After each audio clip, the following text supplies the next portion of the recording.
حرکت دهد یا بچرخاند، حتی باعث شود شکل‌های مختلفی به خود بگیرد. اما اگر تنها کاری که انجام می‌دهد این است که یک لجن لرزان باشد که می‌تواند شکل‌ها را تغییر دهد، چگونه می‌تواند جان شما را نجات دهد؟ خب، هدف آن ترمیم بدن شماست. سازندگان آن را طوری ساختند که بتواند در فضاهای کوچک حرکت کند و دستکاری شود و روند بهبودی را آسان‌تر کند.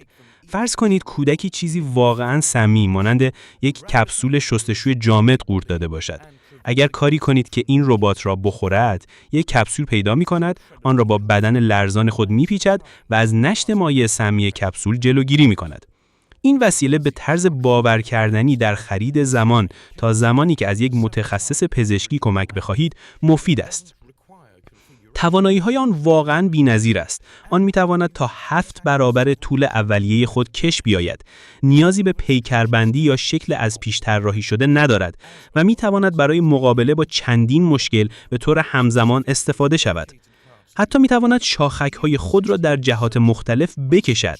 به عنوان یک ربات ممکن است بتواند دارو را به طور خاص به قسمت‌های خاصی از بدن شما برساند و حتی با بخیه زدن زخم‌ها یا رسیدن به فضاهای صعب العبور به شما در جراحی کمک کند. اگر به هر دلیلی آسیب ببیند، مشکلی نیست، خودش را التیام می‌دهد. این از اول خرد شده و این گونه است که دوباره به یک شکل تبدیل می‌شود. این اتفاق می‌افتد زیرا حاوی پیوندهای هیدروژنی قوی است که دوباره به هم متصل می‌شوند. آنها مانند آهنربا هستند. خب بالاخره آهنرباهایی در آن هست، اما در حال حاضر بیشتر شبیه داستان‌های تخیلی تا واقعیت امروز به نظر می‌رسد. دانشمندان در حال ادامه تحقیقات کامل خود هستند تا بفهمند که این ژله لرزان واقعاً چه کاری می‌تواند برای کمک به جهان و ما انجام دهد.